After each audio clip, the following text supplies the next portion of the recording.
Halo, jumpa lagi di kanal YouTube Policenter Aktual Terpercaya. Komitmen Pemda Maibrat kurangi angka kemiskinan dengan program Koperasi Merah Putih karena bertujuan memberdayakan masyarakat desa dan kelurahan ciptakan lapangan kerja.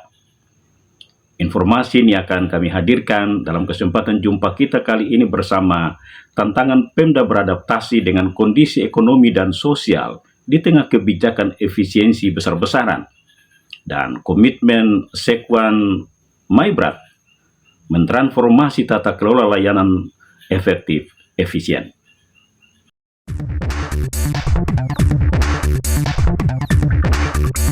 Pemda Maibrat berkomitmen menekan angka kemiskinan dengan program Koperasi Merah Putih, karena tujuan program nasional ini berdayakan masyarakat desa dan kelurahan, ciptakan lapangan kerja.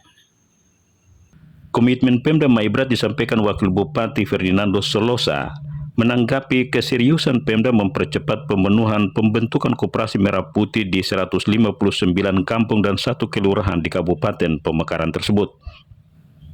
Ditemui selesai memimpin apel hari Senin 30 Juni di kantor Bupati Kumurkek, Wakil Bupati menandaskan sebagai gerakan ekonomi kerakyatan tingkat desa dan kelurahan, Koperasi Merah Putih diyakini bisa atasi kemiskinan, sehingga akan diperkuat peran mengelola potensi lokal mensuplai program makan bergizi gratis dengan mempercepat program pengakuan sebagai lembaga ekonomi desa di luar kendali kepala desa atau lurah. Jadi atensi pemerintah karena ini dipacu untuk harus didorong untuk pembentukan. Ini harus action jalan. Ya kita tentu lakukan pendampingan. Ya, ke depan akan lakukan pendampingan, evaluasi terhadap perkembangan dan progres daripada koperasi ini, termasuk SDM aparatur tadi. Jika memang mereka misalnya SDM-nya tidak mumpuni, pasti ada pendampingan dari pemerintah dan barangkali akademik perguruan tinggi. Nanti kita pemerintah daerah akan kerjasama untuk melakukan pendampingan, ya baik dari manajemen, ya pembukuan, lalu bagaimana pasarnya, ya. Karena ini nanti selain support nanti untuk mendukung program makanan bergizi gratis, tetapi juga bisa menjadi lintas sektor yang kita bisa mendistribusikan potensi unggulan kita daerah ini ke daerah-daerah lain. Ya, jika kita perhatikan ini secara baik, lalu semua terlibat, nah, ini kan memberikan dampak untuk masyarakat. Apa itu? Ya, dampak ekonominya, misalnya ketahanan pangan, ya, terus misalnya untuk perikanan. Ya. Ini kan mereka yang kerja. Ya. Kalau pemerintah sudah siapkan pasar, ya siapkan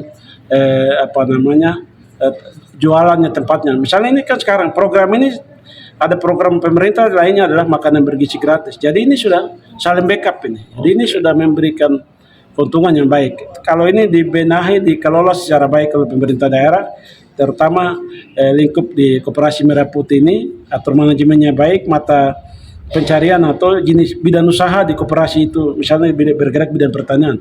Nanti mereka ini akan menjadi suplai makanan bergizi gratis, misalnya sayur-sayuran atau ikan atau ternak daging, misalnya daging sapi contoh. Nah, ini akan menambah, ya, perputaran ekonomi ini semakin Meningkat, ya? Berjalan dengan baik. Pendapatan per kapita itu semakin bertambah. Dengan sendirinya angka kemiskinan itu menurun. Penyebaran petani, petambak, dan peternak di 159 desa dan 1 kelurahan berpeluang membuka usaha baru, sehingga prinsip kegotong royongan dan kemandirian usaha Koperasi Merah Putih akan didampingi secara teknis oleh OPD teknis dan perguruan tinggi. Wakil Bupati Maibrat Ferdinando Solosa SE minta OPD teknis menginput kebutuhan belanja barang dan jasa, belanja modal, belanja bantuan sosial, dan belanja bantuan hibah yang dipersyaratkan setelah diberlakukannya efisiensi secara nasional, karena dibutuhkan untuk memastikan setiap rupiah yang dibelanjakan bermanfaat bagi masyarakat. Permintaan Wakil Bupati Maibrat Ferdinando Solosa disampaikan menanggapi kenyataan Maibrat terendam realisasi belanja APBD dibanding daerah lain di Papua Barat Daya. Tantangan beradaptasi dengan kondisi ekonomi dan sosial di tengah kebijakan efisiensi anggaran secara nasional butuh kerja cepat dan cerdas untuk memenuhi perencanaan terintegrasi secara berjenjang agar setiap rupiah yang dibelanjakan di berbagai sektor pembangunan bermanfaat bagi rakyat. Karena sistem ini kan by sistem. Jadi harus terkonek antara di distrik maupun di OPD-OPD. Sehingga proses penginputan penyesuaian itu sudah oke. Lalu dikunci dengan sistemnya kunci RAK.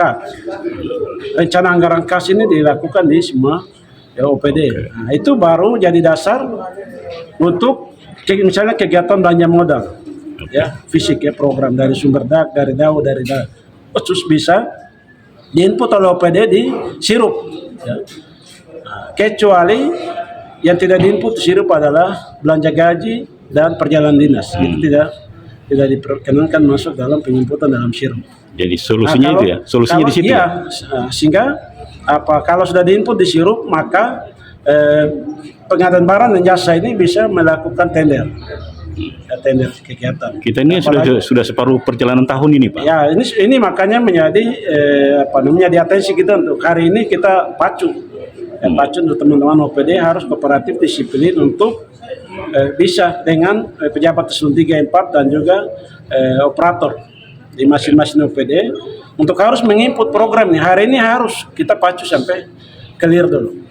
Nah, setelah itu sudah clear, lalu itu di-upload di aplikasi sirup itu terkonek bahwa Mebrat anggaran 2025 ini sudah terupload secara sistem, sehingga nanti seluasa teman-teman di pengadaan barang jasa ini, terutama di Pokja, di sana ada kegiatan-kegiatan di dinas-dinas ya, PU, dinas pendidikan atau kesehatan bisa melakukan tender. Ada sebuah wacana bahwa sekarang ini pejabat ini kan belum definitif, kebanyakan masih sementara pelaksana tugas. Apakah ini juga tidak mempengaruhi percepatan? Tidak, kalau itu tidak. Tidak ada pengaruh apa ya? Dari sisi ketentuan bahwa mereka dikasih tugas ya, itu secara existing mereka sudah leluasa untuk penggunaan anggaran. Tanggung jawab ya. Karena mereka tanda tangan dokumen anggaran ya, dan misalnya dasar nota itu mereka bisa buka spesimen di bank. Itu artinya bahwa secara keleluasan kewenangannya dikasih. Yuridis masih bisa. Ya, bisa. PLT bisa. Karena pengimputan data belanja APBD jadi perhatian Pemda Maibrat, sehingga kepada OPD teknis bersama staf didesak untuk segera menginput pergeseran anggaran di APBD yang telah ditetapkan sesuai kebijakan efisiensi anggaran yang diberlakukan secara nasional. Sekretaris Dewan Perwakilan Rakyat DPRK Maibrat, Jansen Ferdinandus Yumame Sarjana Teknik, bertekad meningkatkan peran staf mendukung kinerja anggota Dewan menjalankan tugas legislasi, anggaran, dan pengawasan. Apa saja terobosan yang dilakukan untuk memastikan efektivitas dan fungsi DPRK menjalankan roda pemerintahan? Saya akan tanyakan ke sekwan yang sudah bersama saya. Bung Jansen Yumame, bicara kualitas layanan efektif efisien, butuh tata kelola layanan infrastruktur, teknologi, dan sumber daya manusia profesional. Bagaimana mewujudkan layanan sekretariat berkualitas, profesional, dan responsif terhadap kebutuhan anggota Dewan dan masyarakat yang membutuhkan informasi dari Dewan? Tugas sekwan adalah secara operasional itu bertanggung jawab kepada Ketua DPR, secara teknis administrasi bertanggung jawab kepada Bupati. Oleh karena itu, di era sekarang adanya efisiensi anggaran tentunya membutuhkan inovasi-inovasi yang harus kita lakukan. Misalkan dulunya undangan harus manual diantar fisik, tapi dengan adanya inovasi kita coba untuk undangan yang bersifat digital, sehingga gimana saja Bapak anggota DPR berada dapat memonitor aktivitas kegiatan-kegiatan dewanan. Hal yang kami lakukan, kita juga melalui link Zoom, sehingga kadang-kadang agenda-agenda DPR kita tetap laksanakan rapat-rapat melewati Zoom meeting, sehingga tugas-tugas kita di dalam rapat-rapat, aktivitas kedewanan tidak terganggu oleh karena sudah ada media pendukung, baik itu Zoom meeting maupun media-media online dan lain, sehingga komunikasi via grup di DPR, via AKD masing-masing, via grup AKD, sehingga kontrol fungsi-fungsi AKD itu tetap terlaksana. Jadi memang hari ini dibutuhkan inovasi. Jadi kita harus terbuka terhadap perubahan zaman, sudah harus ada inovasi, sehingga jangan sampai keadaan yang hari ini terjadi secara efisiensi anggaran terus menghambat kita dalam kerja-kerja kita di Dewan. Apalagi kita di sekretariat menjadi motor penggerak kerja-kerja Dewan. Ya. Bagaimana merubah mindset staf karena penempatan aparatur sipil negara secara umum tidak sesuai dengan kompetensi yang dimiliki. Tentunya ini menjadi tantangan tersendiri. Ada dua hal yang istimewa. Pertama itu menciptakan yang tidak ada menjadi ada. Yang kedua, buat yang tidak teratur menjadi teratur. Tentunya SDM aparatur dalam mendukung kegiatan DPR ini tentunya ada yang sudah, ada yang setengah, dan ada yang sama sekali belum memahami dan mengetahui. Oleh sebab itu, saya mendorong staf-staf saya supaya mesti terbuka, mesti belajar, mesti bertanya. Yang tidak tahu mesti tanya, yang sudah tahu harus memberitahu yang belum tahu, sehingga kita bisa bertumbuh bersama-sama. Sehingga terkesan tidak ada pengetahuan itu hanya pada satu atau dua orang, tapi bisa menyebar dan menjadi aset mereka ke depan. Kemana saja mereka pergi bekerja itu menjadi sumber daya mereka, sehingga mampu mereka terapkan di berbagai bidang tugas. Bukan hanya mereka di sekretariat DPR saat ini, tapi mereka mungkin ada di saat mungkin pindah ke OPD lain, kapan saja, di mana saja mereka sudah punya bekal yang baik untuk menunjang kerja-kerja mereka ke depan. Dan saya juga mendorong supaya staf-staf ini mereka mesti temukan potensi. Saya ini potensinya apa? Saya bisa punya kapasitas saya seperti ini, sehingga menjadi potensi itu kita dorong supaya kita kembangkan sehingga bisa dimaksimalkan. Caranya?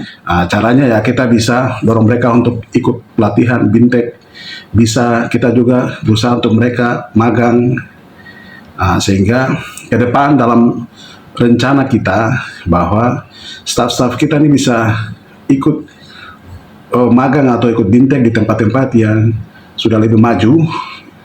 Mereka bisa ada di sana untuk beberapa waktu, entah itu 3 bulan atau 6 bulan. Setelah itu mereka dipersiapkan, mereka akan kembali ke sini untuk menjadi potensi kita, untuk memperkuat kita di Sekretariat DPR Kabupaten Maya Barat. Ya. Mengapa staf ahli dibutuhkan di Sekretariat Dewan? Dalam PP 18 dan dilanjutkan dengan perubahannya dengan PP nomor 1, PP 18 2017 terkait dengan itu ada satu komponen bahwa untuk DPR disediakan tenaga ahli. Ini adalah komponen yang secara regulasi itu disediakan. Tinggal usernya saja mau menggunakan atau tidak.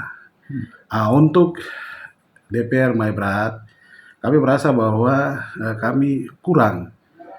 Sehingga kami terbuka terhadap adanya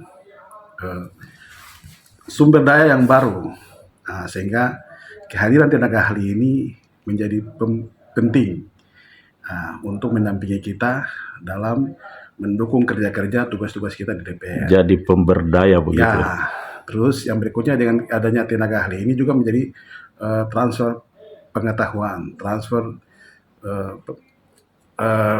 pemahaman tentang kerja-kerja DPR, fungsi-fungsi kepada staf, baik yang sudah senior maupun yang baru, sehingga mereka juga bisa tahu.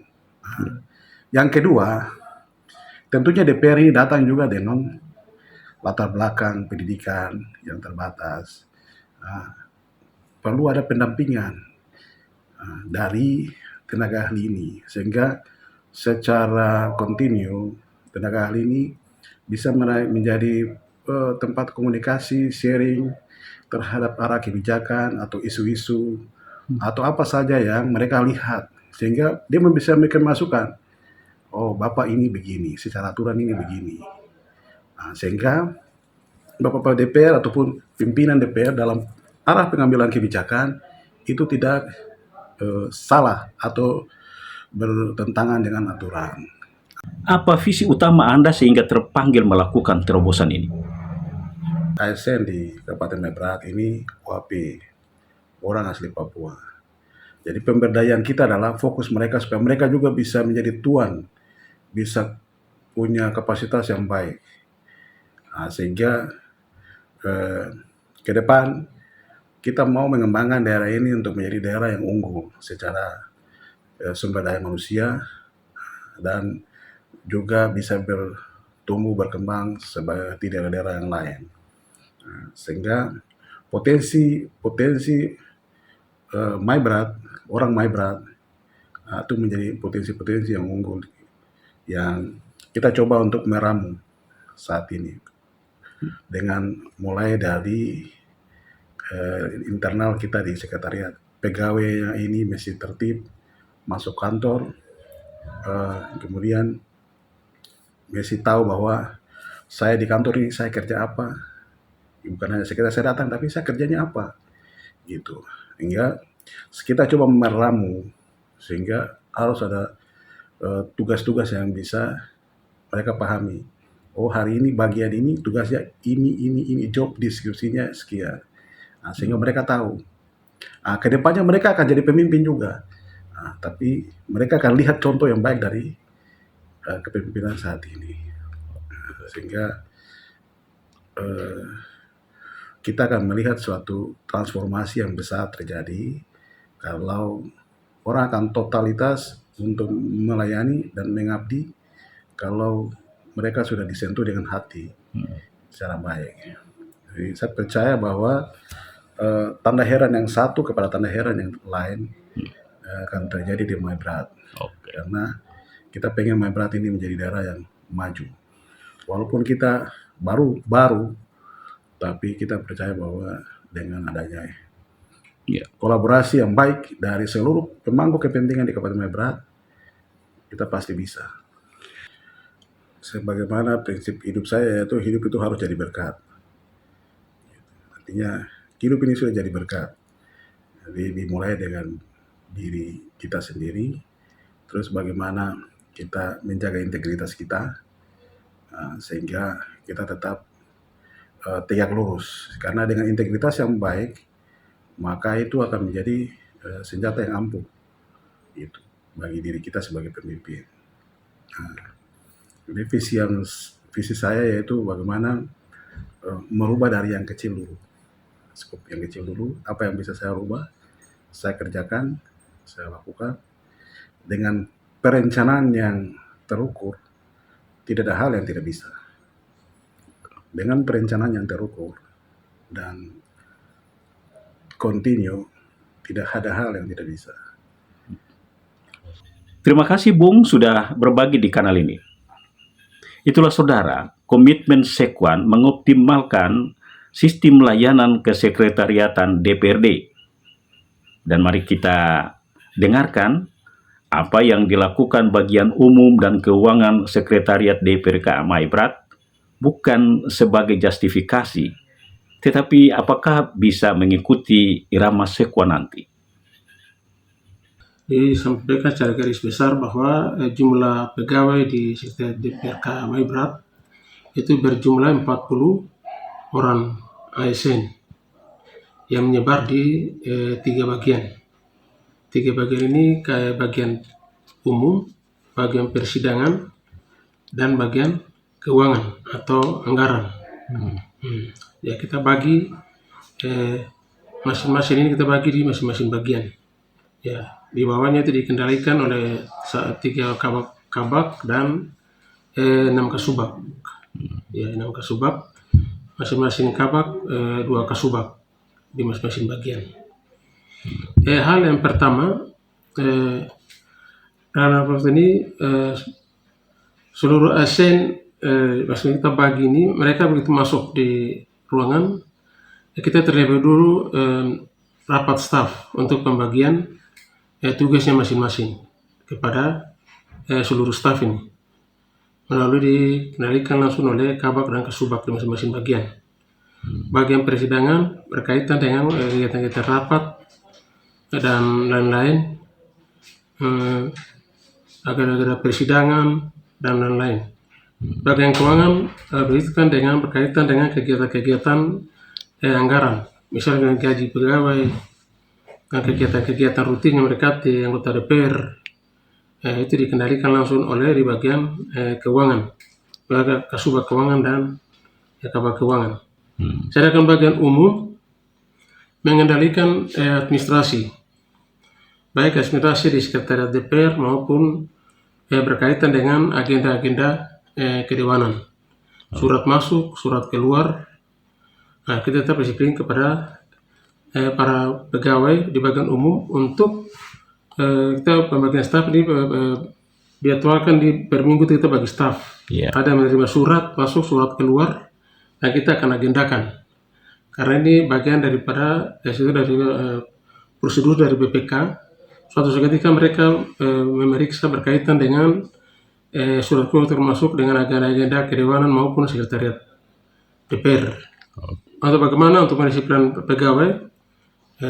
Kita menerapkan disiplin pegawai, ada sanksi-sanksi yang kalau pegawai tidak melakukan kegiatan sanksi itu contoh seperti tidak masuk kantor aktivitas. Ada sanksi yang disampaikan ke staf mulai dari 1 bulan minggu sampai 1 bulan itu ada beri surat panggilan kepada ASN yang bersangkutan. Sampai kepada 3 suratnya kita ajukan berturut-turut 3 kali. Ya, kalau mereka tidak menempati surat yang panggilan ini sampai 3 kali ini, ada sanksi. Apa itu? Sanksi itu yang pertama ya, masalah mereka punya pengusulan pangkat dan lain itu tidak diberlakukan, di blok.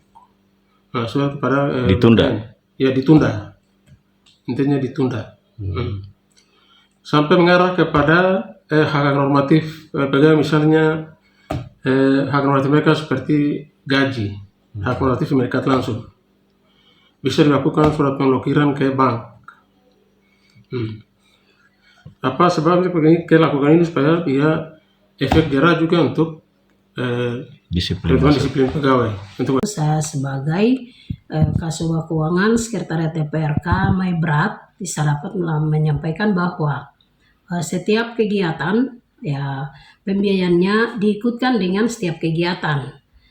Dan setiap kegiatan dia punya plafon anggarannya ya sudah ada, ya sudah ditetapkan melalui APBD dan juga APBD perubahan. Dan setiap item ketika ada kegiatan apa yang mau dilaksanakan, berarti item dari kegiatan itulah yang dia mempunyai pembiayaannya, bisa kita melaksanakan permintaan, lalu diproses pencairan untuk kita melaksanakan agenda itu, dan kita juga dapat melaporkan sesuai dengan plafon anggaran yang kami mintakan.